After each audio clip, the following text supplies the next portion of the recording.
Ms. Blanca has taken time out of her busy schedule to share some wisdom and some knowledge on how she does her offer consultations, which is a huge important part of, getting buyers to move forward is the offer consultation. We're getting a lot of leads in, we're booking appointments, we're showing homes.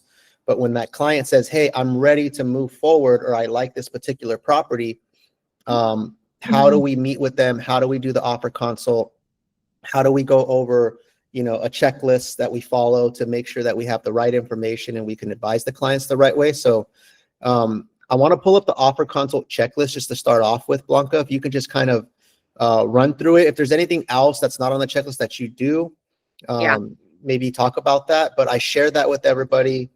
And I know we've talked about this before, so let me just go ahead and share it here. Yeah, it's a good idea to visit it because that kind of presets everything.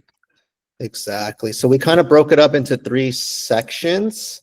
First section is you as the agent, just understanding the comps and the disclosures. And then contacting the listing agent. And, trying to get that insight and then explaining all of that to the client. Right. Just kind of a 3-step process. So maybe if you want to just briefly kind of summarize these, and if there's anything in particular that you're looking for when you're going through these different steps. Yeah. So first and most important, guys, it starts from the time you're showing the homes. It's really important that you're already establishing that recognition with the agent. What I mean by recognition is sometimes the homes are vacant and we're open to come and tour the home at our leisure with our clients. However, it's always a good idea for you to just call the listing agent, let them know you're going to be touring the home, even though it's not a requirement. But the purpose of you doing that is to establish your name, who you are. In case your client does fall in love with this home, you've already made some connection with the agent. And then any insights, gather any insights on the home. Maybe why are they selling? How soon are they looking to move this along? What's the expectation? Anything that they want to point out or share with you that may be important when you're connecting with your clients. So sometimes you're able to make that connection and sometimes you're not. So if I call and I'm not able to make the connection, I follow up with a text and I just say, hey, Jason, I'm going to be touring your listing with my client at 2 p.m. I'll keep you updated once we tour if they happen to have any questions or if this is something they want to move forward with. So then, of course, we go and we tour the home. So here where it says review the comps and the disclosures, before you go out there, it's always a good idea for you to have a range or an idea what the homes are going for. Have some knowledge of that neighborhood. How soon are the properties moving? What are they going for? What's the range in that particular neighborhood? So that's one of the things on the reviews and the comps, kind of presetting that.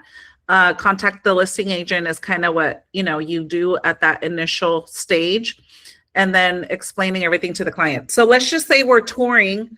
Is that good, Enrique, or did you want me to touch a little bit? I mean, I think just from before we go into the actual role play, I want everybody to just kind of understand the high level overview, right? These are the 3 things you want to accomplish to get ready for that consult, right? Like you need to understand what the comps are, what that market's doing in that particular neighborhood. You should have already reviewed the disclosures so that you have a good grasp of what's going on with that property. Yeah. And then obviously, like you mentioned, contacting the listing agent, building that rapport, asking all those questions, what the seller is looking for, because you'll take all that. And then when you finally meet with your client for the offer consultation, you have all this ammunition that you can use to guide them the right way. Right. Right. And then explaining it to the client, right? This is a checklist you'll follow, right? So, summarizing the feedback from the listing agent, summarizing the comps, the disclosures, determining what's the best offer price, what terms, right? Stuff like that. Before we go into the role play, is there anything else on this checklist that you do that you don't, that maybe we need to add here?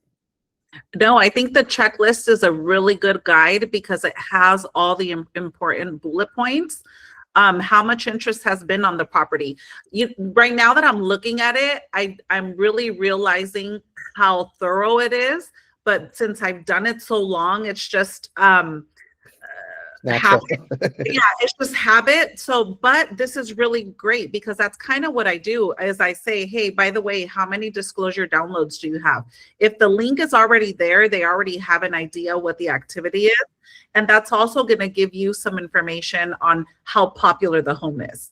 How did you price the property? What were comps used? If you're having a hard time with comps, just get their feedback, get their perspective. Because sometimes, remember, sellers are at times maybe a little unrealistic and maybe the agent was a little pressured to list at a certain price, but get that feedback, find out. And then how many offers are you expecting? That's a good one to ask because then you know what your competition is going to be.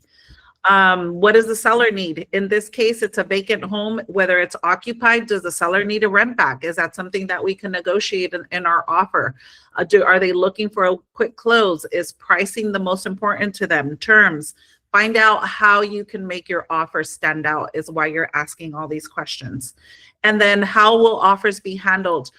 I always like to ask this, guys, because I'm on the list side many times and I receive offers with an expiration date of 10 p.m. the same day.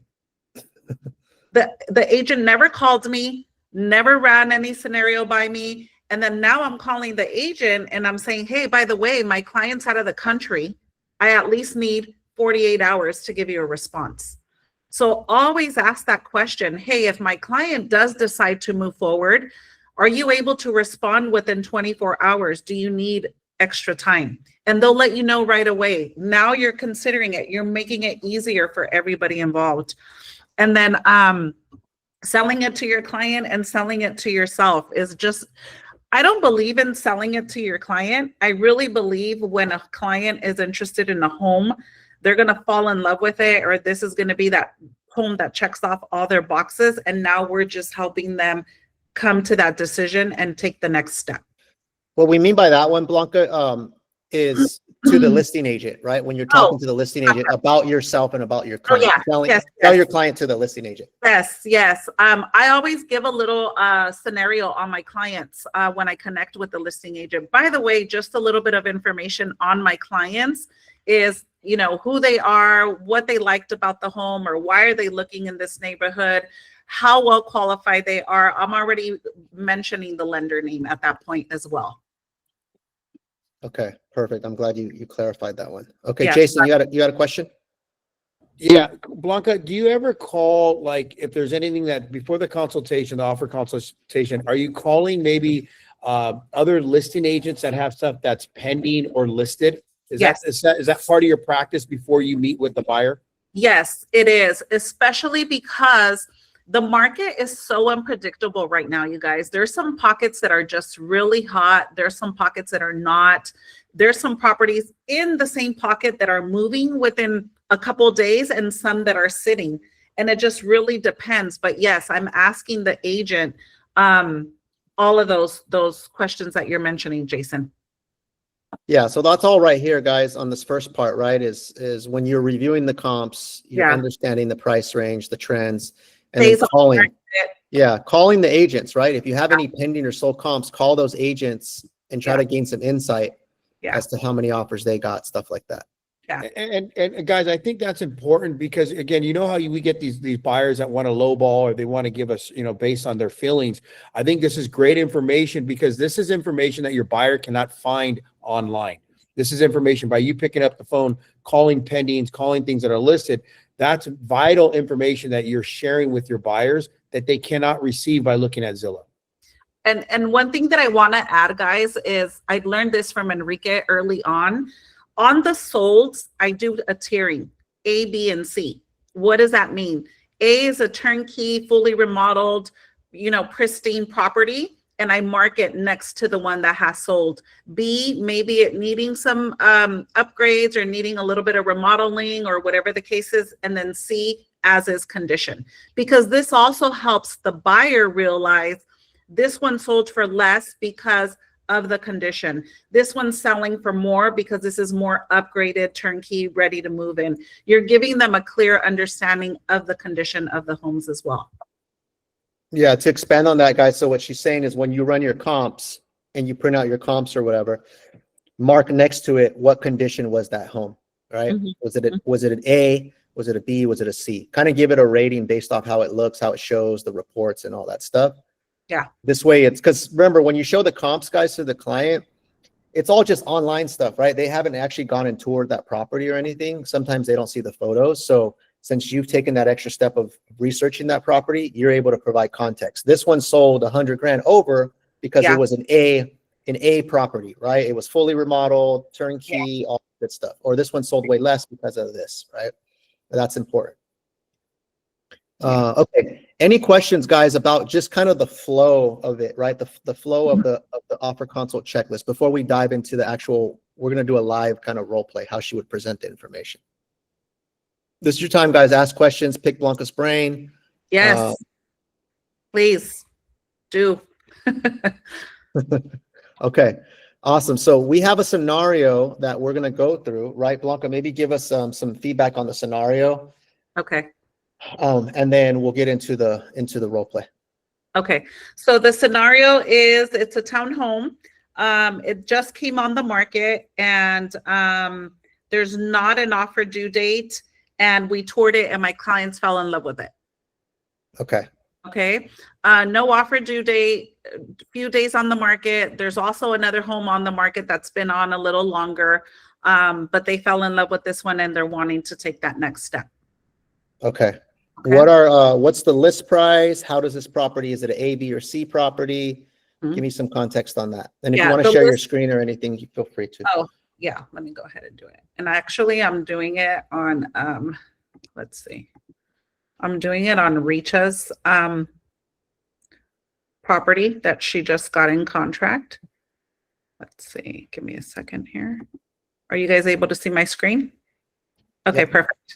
Okay, so Enrique, you fell in love with 2423 Stearman Lane number 2, listed at $1,098,000, been on the market for 8 days. It's a 3-bedroom, 3-bath, 1,584 square feet, and a very good HOA in that community. HOA is only $220 a month.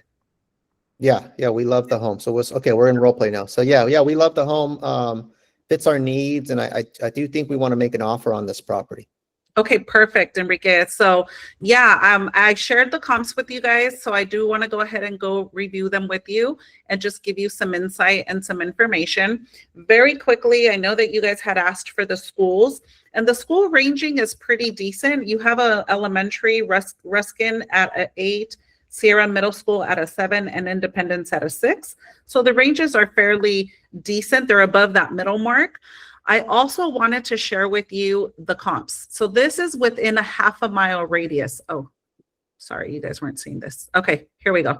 Half-a-mile radius. The reason, Enrique, I want to keep it at a half-a-mile radius is because the closest possible to the characteristics to the subject property, the better comps we're going to get. And I did backtrack this back to September.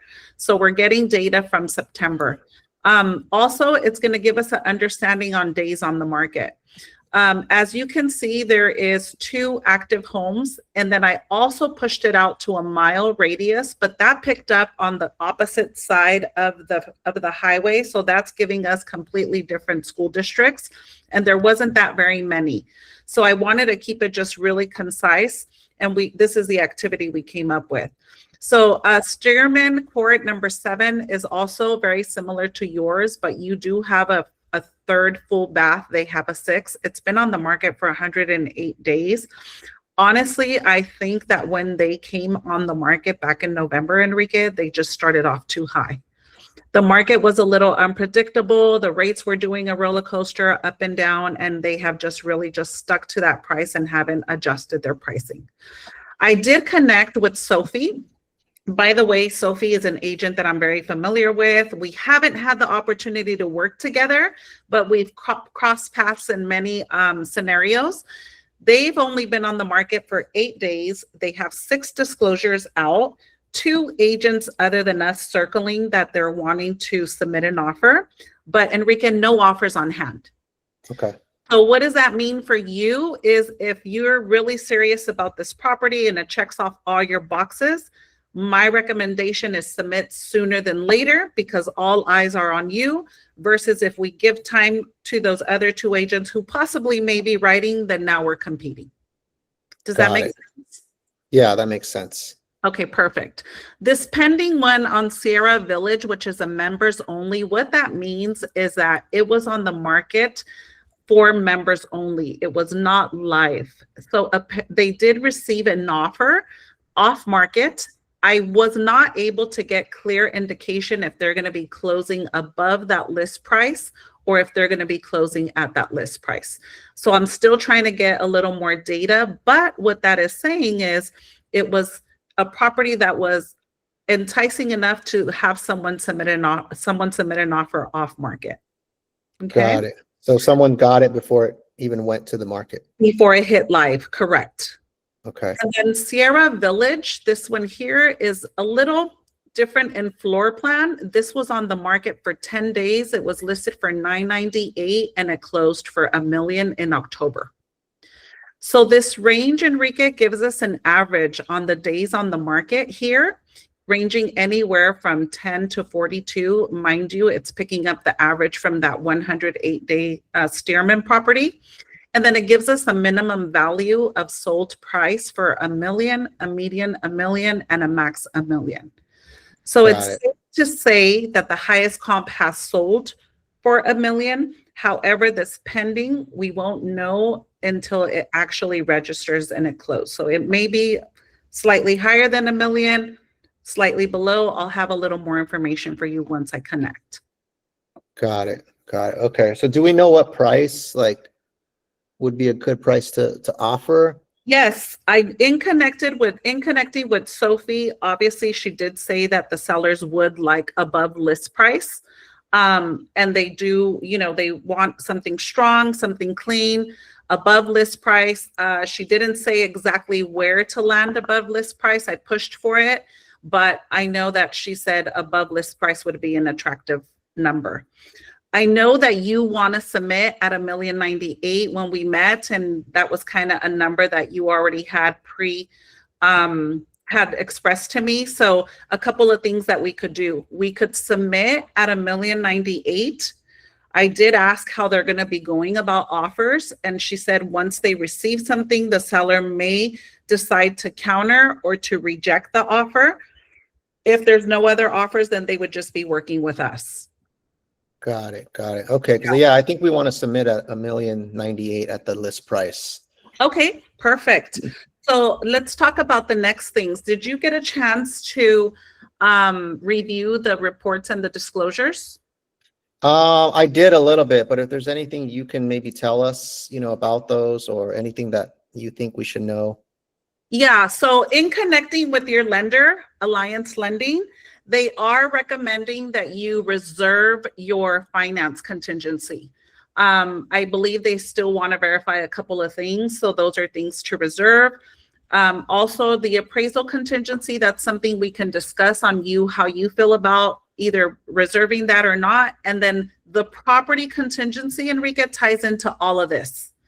It ties into the seller questionnaire, the reports, the inspections, the natural hazard, the prelim, and then of course, all of the homeowner association documents, which is very, very detailed. Keep in mind, the lenders have their own requirements. So once you're in contract, Enrique, all of this is going to also be sent to the lending underwriting team, and they're going to also verify the budgets, the reserves. They want to make sure that the HOA is in good standing and that there's no issues that they're going to identify on the financing. Got it. Yeah. Okay. As far as the inspections, the good news is they have just been recently done. So we have the property inspection here that was just done in February. It is a limited report. Usually with townhome condos, it's not a full report because it's not a single family home where it's a lot more thorough. The square footage is a little smaller. The roof is always covered by the HOA, so that's something that this HOA covers as well. But in this report, there is no Section 1 findings. Did you have any questions on that? No, actually that looked pretty clean. Yeah, so Sure. it didn't really look like anything was on there. Perfect. And another thing too, with the property inspection, that was just done in February. So that's something that I really like to look into, is to make sure that the inspections are recent. They're not old inspection reports. I did call this company because I'm not too familiar with it, Enrique, and I did do a little investigating. They've been in business for at least 10 years. The homeowner, the business owner has been in the industry for 20. And in reviewing the inspection report, we can go through it very detailed, or there is also a summary section. Do you have any questions or anything that caught your eye on it? No, I went through everything. I mean, it seemed pretty good. I mean, I know the property's not that old, so Yeah. there wasn't a lot of stuff on there. You're absolutely right. And then this one here is the front cover to your natural disclosure report. This gives you information about seismic, earthquake, areas of potential risk or things of that sort. So mainly what we want to see here is that you're not in a flood hazard area. Area of potential flooding, that's pretty common. We are near rivers or streams or whatnot. It's just giving you that indication on the proximity. This one here, the high or very high fire hazard zone, doesn't seem that you're in there as either. The wildland. So mainly we want to see that you're not in those areas where you would be required to have any extra coverage or insurance. Got it. Okay. And then on these, Enrique, I'm just going to touch briefly because some of these disclosures are not really pertaining to the subject property, but more of a general disclosure required by either the state of California or the county level. So it's more of a informational for your knowledge, but not necessarily information on the property. Is that okay? Got it. Okay. Yeah, that makes sense. Okay, so going through the tree disclosure. Information on the property. This gives you the characteristics: 3-bedroom, 3-bath, when it was built, condo, and square footage. We want to make sure that that matches with what we have on the MLS, which it does. We're just kind of cross-referencing. This one I do want to have a little more attention to because this is the questionnaire that the seller completed. To the best of their knowledge, it's usually required by the state of California for the seller to complete this questionnaire. We want to mainly see no on all of the sections and then do a little more digging on whatever they answered yes to. Got it. Okay, and then we would go into detail on all of these. This one I go into detail page by page, guys. And then here, it's an explanation on whatever they answered yes. It looks like they did new flooring on the 1st bedroom, new ceiling lights for the 3rd bedroom, removal of ceiling light from living room, new caulking. So it looks like they've done some extensive remodeling in here. New shower faucet and master bathroom, new bathtub, 3rd floor guest bath. Above, we're here on January, February, gives us some dates: interior wall touch-up paint, interior door. Above, we're done in January, February. So it's giving us, you know, the dates of when all of this was taken care of. And then it tells you it is a condominium community, and it tells you what the condominium covers. It does have a play area, a barbecue area, guest parking, public landscaping. And usually the HOA covers the roof.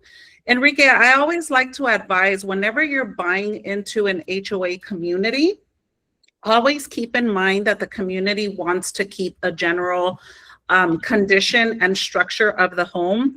Anything that you do decide to do, whether it be flooring, updating, or any remodeling, I always recommend that you run it by the HOA.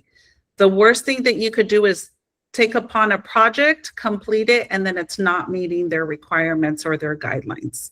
So always definitely keep that in mind. Okay. So we would have to get some sort of approval from them? Yes, you would have to get an approval. Most communities require, it's called an architectural application, and there you would list what you're going to be doing.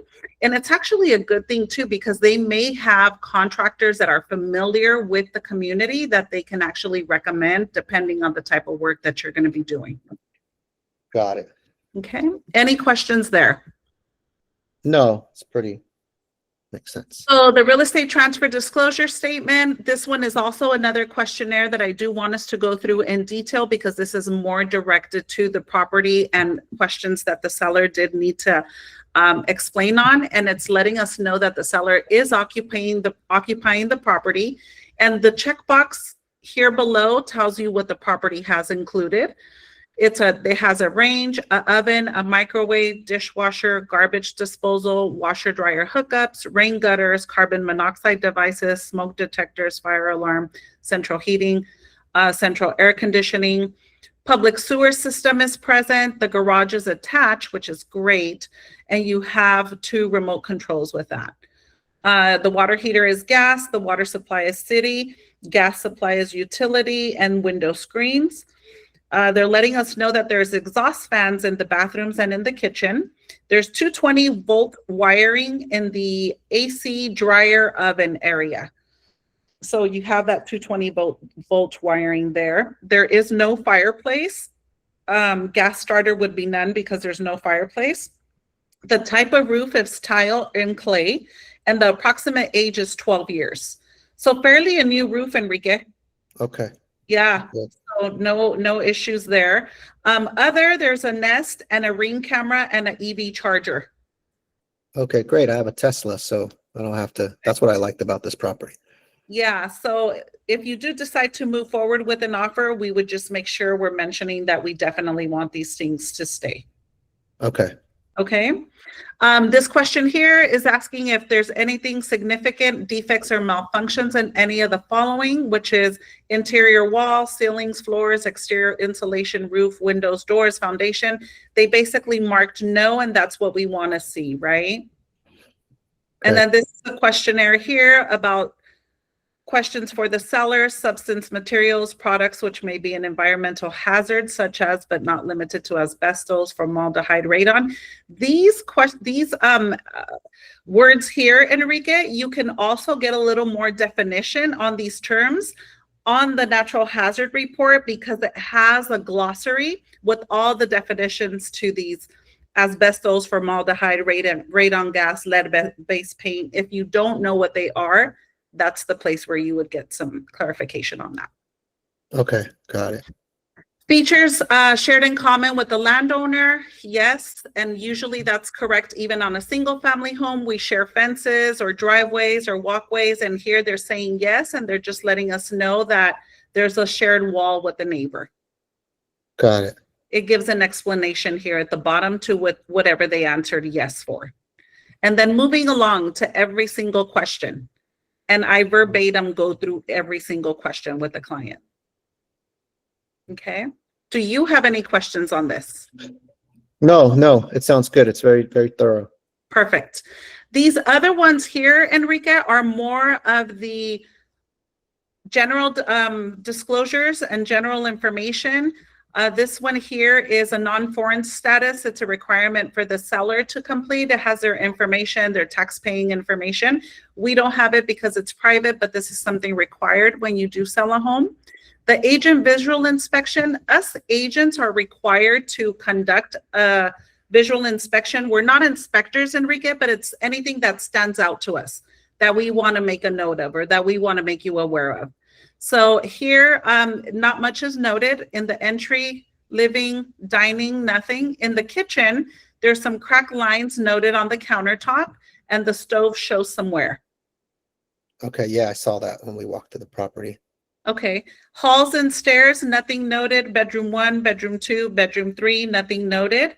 Bath number 1, toilet shows wear, small chips noted along the edge of the vanity countertop, which we did see that.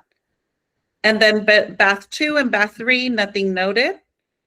Other scratches, chips, and other wear and tear noted on the flooring. Carpet shows some wear and tear.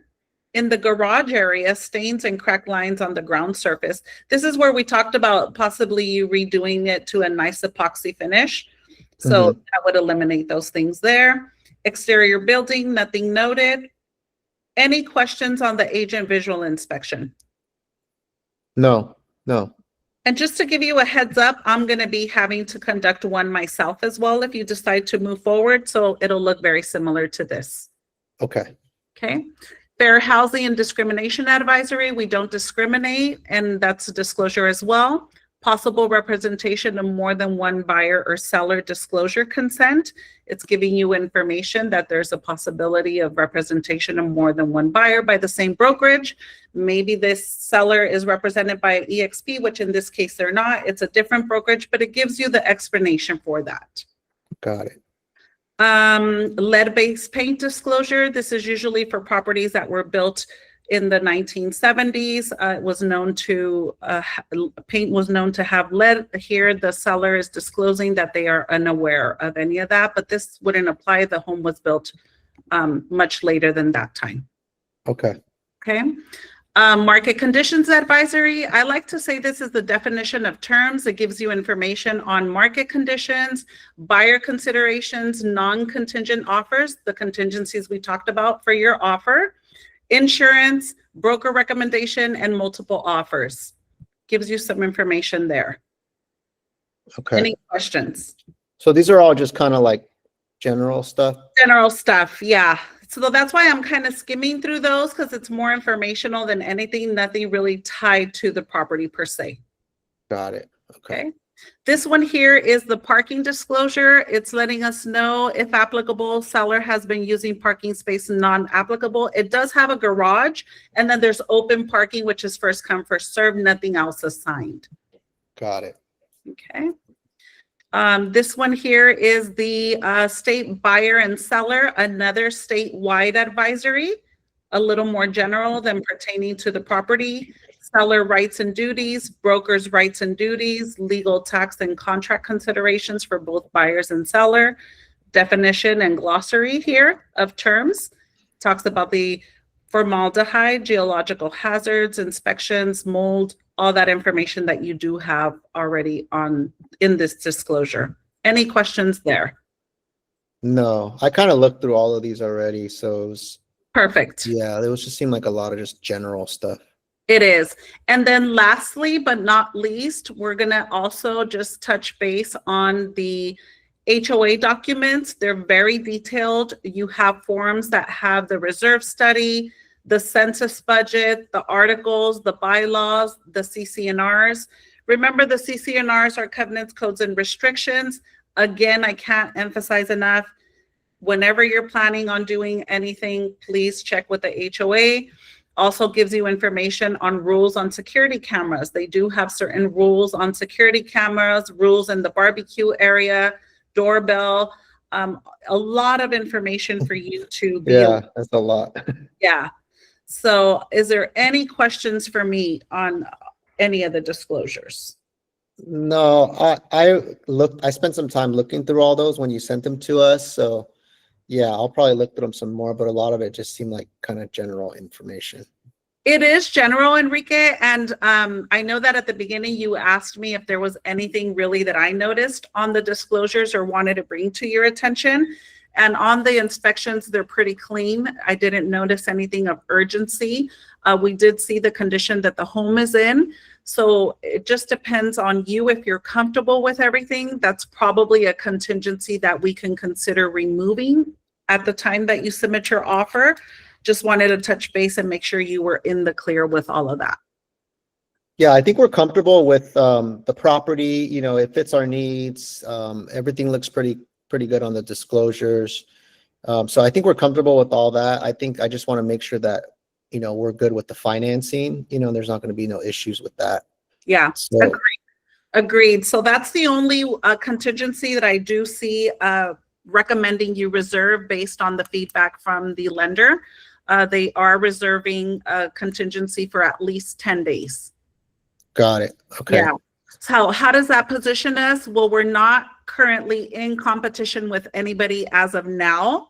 So they may go ahead and accept it with the contingencies.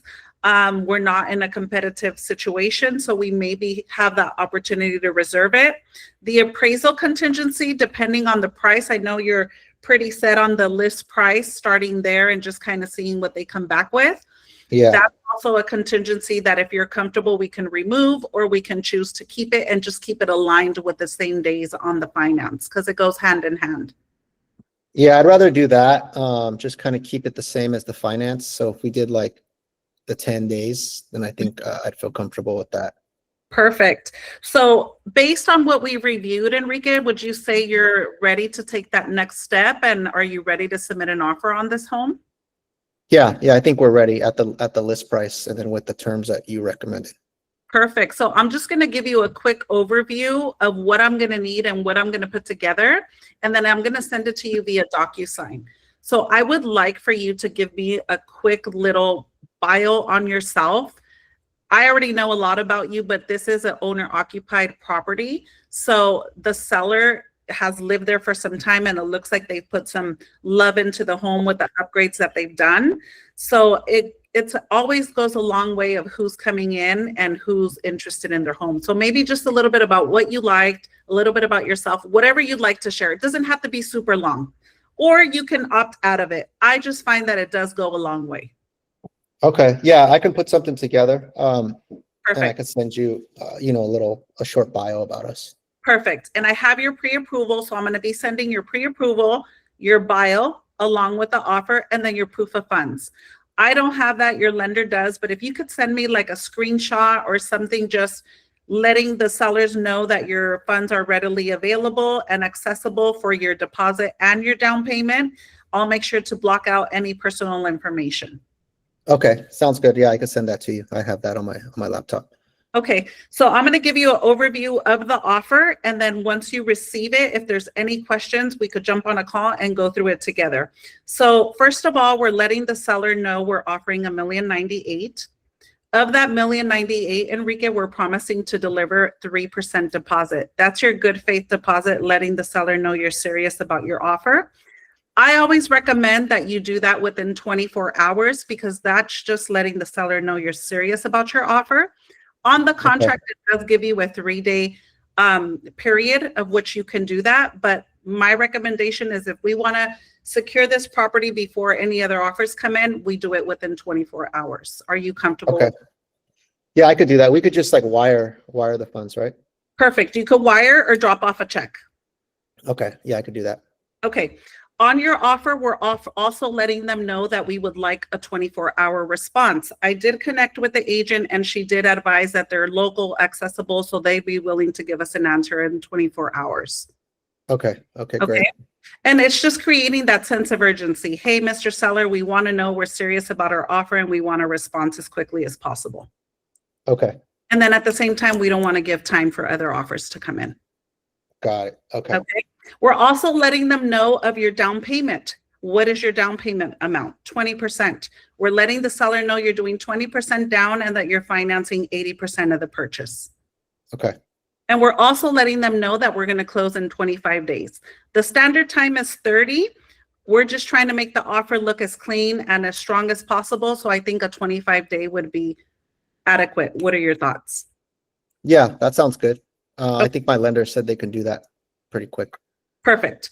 So remember, the contingencies is what also protects your deposit. So if I'm understanding correctly, you're comfortable removing the property contingency? Yeah. We'll remove that. We're going to keep a 10-day finance and appraisal contingency based on the lender. By the way, I'm also going to connect with the lender. As soon as your offer is sent, the lender is going to reach out to the listing agent and give them all the feedback on your qualifying criteria. Okay. Perfect. Okay. All of the other verbiage on the offer, Enrique, is legal verbiage. It's information that ties into your offer. So it's going to be about 17 pages of initials. There's also a section that talks about arbitration and mediation. Basically, you promise to arbitrate or mediate if there's a dispute or anything comes about. Okay. Okay. Any questions for me? No, but I think once I go through the offer, if I have questions, I could call you, right? And we could jump on a Zoom and we could go through it detailed as well. Okay. All right. Okay. That sounds good. So I'm going to go ahead and prepare everything, send it to you via DocuSign. A couple of homework things for you is just your statement and your bio letter that you want to include to the seller. And then in the meantime, I'll send this over to you. As soon as I receive it back, Enrique, I'm going to prepare it, put it together, and send it over to the listing agent. As soon as I send it, I'll give you a heads up that it's been sent. Okay, perfect. Is there any questions or any concerns that I have not answered for you? No, you've been great. Everything's, yeah, pretty thorough. I feel really good about this. I feel we have a good opportunity on winning this offer. They may counter us, just depending. We're coming in a little aggressively at the list price, but the comps are not indicating too much higher than that. So let's see where it goes. And we're coming in, we're trying to beat the other offers. Okay. All Okay. right. Sounds good. Yeah, I'm excited. A little nervous, but excited too. And that's normal. If you wouldn't be, then I think something's wrong with you. So that's completely normal. But I'm here to answer all your questions. And then we have your deposit protected with the lender. And I'm very confident with the lender as well. I know that we're probably going to end up removing that sooner. Okay. All right. Sounds good. I'll look out for that. Okay, good. One thing I did forget to mention is they don't need a rent back. They're ready to close at our original close date because I thought maybe we enticed the offer a little more, but they did say no rent back was needed. Okay. So we can close in basically 25 days and start moving in. Yeah, correct. Yeah. All right. Okay. Perfect. All right. Sounds All right. good. Thank you. I appreciate it. I'll prepare everything, send it to you, and we're good to go. All right. All right. End of role play. Let's go. All right. Let's give it up for Blanca, guys. A lot of stuff. Guys, it's a lot more detailed. So It's a obviously lot for the sake of time, we summarize some stuff, right? Yeah. But what I want you guys to take away is just how thorough, she is with the clients, you know what I mean? Kind of going through a lot of those documents, kind of line by line, especially the ones that are filled out by the seller, right? Inspection reports, transfer disclosures, the HOA docs, stuff like that. A lot of the just kind of the standard kind of templated disclosures, right? I like how you said, like, hey, these are more informational. Yeah. Yeah. On this packet, there wasn't the HOA documentation, which is a questionnaire that there usually is on some of the HOA docs. And that one is like, I always like to present that one because it asks if there's active litigation, how strong the HOA is there any planned assessments? And it's a questionnaire that they usually provide. I didn't see it here, but that's one that I definitely make sure to point out. Absolutely. Absolutely. Questions for you guys watching. What did you take away from those of you guys who maybe haven't done a buyer consult yet, or maybe those of you guys who have done, what did you take away from how Blanca conducts her buyer consult versus what you've done or what you haven't done yet? What were some takeaways for you? Feel free to unmute yourself. Luis, talk to me. I would say the way she is very detailed and how she's able to go through everything in such a way that if you were Blanca's client, you would pretty much understand everything that she's saying. And I don't think it would really leave you with any questions after. Yeah. She's covering a lot of the info already up front, right? Before the questions come up. Excellent. What else? Who else raised their hand? Melody. I think with all of the disclosures and now everything is online, and so you see the number of disclosures, it can obviously feel very overwhelming to a buyer. So to highlight the most important and make it property specific so that they feel not that you're just glossing over them. If they have any questions, especially like in today's market, if there's like dual agency going on and they have more questions about that, they want to feel more comfortable, things like that. Of course, you can go into it, but it's so important to highlight those and have a sense of calm when you're going over them so they're not overwhelmed and feel like they have to read through every minutia of detail on all of these disclosures. So I think that was a great job. Thank you. Yeah. Guys, I do want to say something. In this industry, we have a lot of savvy, detailed buyers who it's either going to be one way or another. They're going to want you to go through everything, or you're going to get the client that's like, I already read it. I already know. I'm fine. I don't want to review it. So even though I do get that from some clients, if there is something that I noticed on the property inspection or something that I think they should further investigate, I'll bring it up. Even though they're like, no, it's fine. We reviewed it. We're not worried about anything. We're okay. Don't be afraid if it's something that you think it's something important or something major that you should bring to their attention. Just mention it. Hey, I did notice on the property inspection, X, is going on in the downstairs bathroom. Did you guys want to do any further investigation on that? No, it's fine. I have a family member that repair. We don't know, right? Maybe they did review it and they have someone that's going to fix it for them. But the moral of the story is don't be afraid to bring it up. Yeah, that's great advice. I think just to add to that, full disclosure is the name of the game in terms of being genuine and being their consultant, because I think home sells itself in a sense of based on the criteria, but we're selling ourselves and being that consultant and being the go-to person. So especially like, for instance, being in a flood zone, or there's some areas in San Jose and downtown that you would not expect to be in a flood zone, and I'm in one. So there's little things that, might be a checkoff, but it's going to increase their insurance by quite a bit. So, itemizing that for them and making sure that they are aware of all of those details is paramount. Yeah. Yeah. Absolutely. Absolutely. What are some other takeaways, guys? Good things that you guys are pointing out. What stood out to you guys? Feel free to raise your hand or unmute yourself.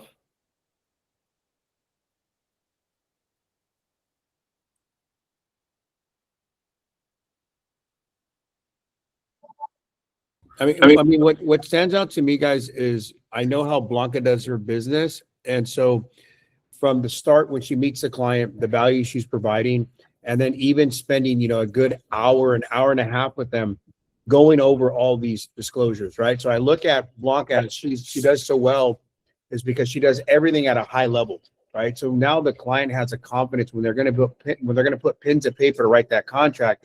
She's ran through every scenario, went over the comps, went over disclosures, and it takes all those things to move the client along. And what I notice is some of our agents, you don't want to skip any one of these steps, right? You want to make sure you apply all of these steps, and then you're going to see the results. It's not a menu where you can just pick and choose what you want to use. You got to do all these things at a high level and be that professional for your client. Yeah. How long does it take, Blanca, on normally when you do these? What's roughly the time? Minimum an hour. Okay. Minimum an hour, a little more probably, but because I'm very detailed. I really am. I just like to go through things with the clients. This client that I'm in contract with, the property inspection, quick example on what Jason is touching about, they weren't able to fully do the foundation inspection. They did a partial because there was something blocking, which was the insulation. So then they gave us a repair receipt where the insulation was now lifted. So when I did the offer consult with my clients, I said, hey guys, I'm going to recommend that we keep a property contingency.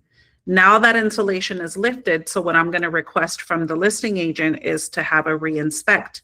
I called the inspection company before I connected with the client, and I asked, would you guys do a re-inspect? And they said, absolutely, and it'll be free of charge.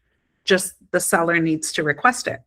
So I was already positioning everything in the offer and advising them because I wasn't comfortable with them submitting an offer with a partial foundation view. So they totally agreed. And then when I called the agent before I sent the offer, I said, hey, I noticed that the full foundation wasn't inspected. The insulation's been lifted. I did connect with Home Guard and they'll come back out and re-inspect for free. We're reserving that contingency. Absolutely not a problem. Go ahead and add it in. Yeah, that's great. A great catch right there, right? And then that shows the client that, hey, I'm looking out for you guys, right? Like some agents would have just kind of glossed over that and said, oh, it's been inspected, not a big deal. But if it's a foundation, that could be a big ticket item, right? If there was something going on there. He said, from what I was able to see, there was no issue, but I wasn't able to see the full foundation. Yeah. I think what we got to realize, guys, is that every buyer is going to have a different level of tolerance for the property that they're buying, right? Some people are more savvy. Some people are more handy. They're in the construction field, or they have friends and family that they can turn to. And there's some people that have no clue and don't have those resources. So Yeah. you don't want to make the decision for the buyer. And this is the hard part, right? Is remember, you're not buying the home. You don't want to make the decision for them, but you have to put yourself in their shoes. If I was buying this home, what information would I want to know so that I can make the right decision for myself, right? So that's where you're the person that reviews everything, and you have that lens, and you're like, hey, I just want to bring this to your attention. Hey, these are things you should look at. And then it's ultimately up to them if they're okay with it, right? Because one person may be okay with a little bit of work. One person may be frightened by, having to do some work, right? So, but we shouldn't sway either way. We should just make sure they understand and give them the option to choose to participate or not, right? And I think that's kind of the perspective I encourage you to bring. I want to give an example on that, Enrique, because a couple years ago, you kind of put me in a perspective where I assisted an out-of-state buyer who virtually bought a home out of state. So they saw the home online, they did the virtual tour. I can't remember how the lead came in. Anyhow, so I'm like, okay, I'm going to go to the property. We'll do a video tour. When are you planning on coming? She goes, till after I close. I go, what do you mean? She goes, yeah, till after I close. I'm not going anytime before, till after I close on my purchase. So I was already feeling like, oh no, this is all wrong. She's not going to see the property. When she gets here, she's going to hate it, and it's all going to be bad. So I go to the property and I'm doing the virtual tour with her, and she's like, I love it. It's perfect. I love it. Let's move forward. I'm like, okay, we need to do an offer. I'm putting all the brakes on. Then I'm like, okay, we need to do an offer consult. We get on the offer consult, and I'm super thorough and it's a condo. There was not major or anything going on with it. Everything was in order. The HOA is in good standing. Everything's fine. And then I take it a step further because she's like, yeah, it's perfect. Let's move forward. I said, I'm going to go there at nighttime. So I have my husband drive me out there at nighttime. I get off the car. I go around the building. I'm sit out the balcony because I wanted her to see it at nighttime, right? I wanted to make sure she was sure. And then I still take it a step further, and I call Enrique, and I'm like, I don't know. She wants to move forward. And he's like, okay, did you do this? Did you overviewing? I said, yes, of course. He's like, then write the offer. If you don't write it for her, someone else is going to write it for her. And she's going to, end up closing with someone else. She's fine. So long story short is do that. Just make sure you review everything. You give them all the information. You're not cutting corners, and they're going to make the decision. We're just giving them all that ammunition to make the decision. And she did. She ended up closing. I met her for the first time, and she loves her home, and she's still there. So it worked out perfect. Yeah, I remember that one. Blanca was nervous. She's like, how's she going to buy the house? She hasn't seen it in person. I'm like, that's not your decision, right? I'm like, yeah. You did A, B, C, you did all these things, right? You crossed your T's, you dotted your I's, you did everything, you explained everything, you showed it to her. Well, you're going above and beyond. And she's like, well, should I have her sign something saying that she hasn't seen it in person? I'm like, no, you don't need to, but I understand where Blanca's coming from, right? As Blanca wants to make sure she's protecting the client, which speaks, volumes about her. But at the end of the day, maybe that client's bought other properties sight unseen, right?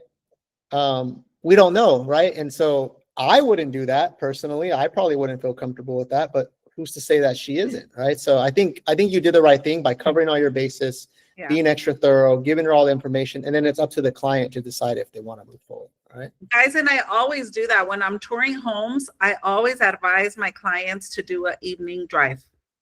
Hey guys, whether it's this neighborhood or any neighborhood, just do an evening drive so you get a feel for the community at nighttime. Okay, that's a good idea. I always say that. To all my clients, just because you're looking out for their best interest. Daytime is different than nighttime. There may be some crazy activity going on at nighttime, and you just want to make sure they're aware. Yeah. Yeah. Absolutely, guys. We're coming up on time, but I want to kind of leave you guys with just some things to take away. Is number one is to get good at this, guys, it takes practice, right? You have to review these disclosures.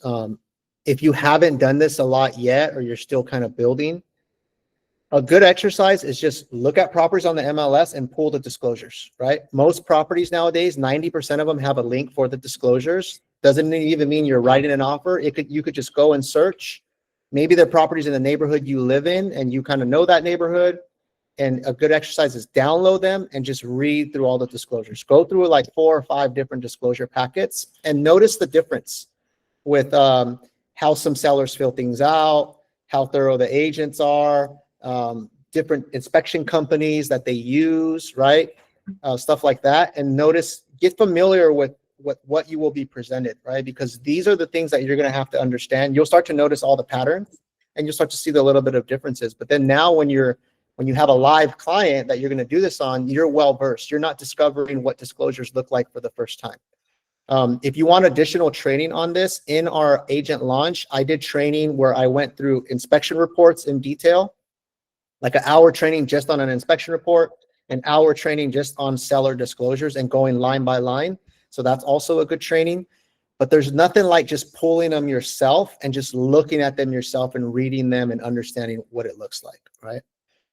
So I'd highly, highly encourage you to do that. Any questions? And then the other thing, guys, is just remember, it does take all this, right? Like getting the lead, showing the home, doing all that. That's the easy part, right? That's the easy part, right? Because nowadays with the way we have leads coming in and houses sell themselves, like Melody was saying, that's the easy part in my opinion. But being able to now consult someone, walk them through everything, help them determine the best strategy, the best offer, connecting with it, that's the part where it requires, the skill and the tenacity. And that's the part that you guys need to practice that muscle, right? Doing it over and over so that you can get good and you can convert leads into actual contracts, right? Any closing thoughts, Blanca? Then we're done. No, I think we're good. I think you guys are good. Just definitely make sure you're doing your research, doing the comp research, advising the client accordingly. And if there's anything that you notice, just voice it, because the worst thing that you can do is not voice it and then something comes back. Oh, the other thing, to this day, guys, Blanca has probably closed more sales than anybody on our team, just FYI, right? And especially with buyers, she's like our #1 buyer's agent. To this day, Blanca sends me stuff for me to review, right? Like every time she's writing an offer, hey, can you just check out this page 3 on the disclosures? Can you check out this addendum that they included in here? Can you look at this thing on the inspection report? What do you think? This is what I think. What do you think? She still runs stuff by me all the time, or I'll get a text. Can I pick your brain real quick? And I'll jump on a 15-minute call and we'll go through it. So what I'm trying to get at, guys, is even if you're skilled, even if you're experienced, 2 brains are better than 1. And that's what I'm here for, right? So my job is to help you navigate these things and help you move these things forward. Do not be afraid to ask for help, whether it's me, whether it's one of the other senior agents on the team, right? But I think that's the big value that we bring as a team, right? And even from the sales perspective, but from the lending perspective, there's been times where we're not using Alliance Lending and I have an issue going on with the loan side of it, and I'll pick Jason's brain. Jason, I have this going on the late lending side. Is this sounding normal? What can we do? Or what is your opinion? And I'll give him as much info that I can give to get a second opinion. And that's the beauty of our team, is we have those resources just a phone call away or a text away, where a lot of other agents don't. And we're truly lucky, blessed that we do have the team we have, so that we can, gather all this information from. Absolutely. Absolutely. Okay, guys. Well, we're up on time. Appreciate you guys showing up. Let me know if you guys need anything. We'll see you soon. Let's give it up for Blanca. Thank you, Blanca. Hey guys. Bye. Have a good day.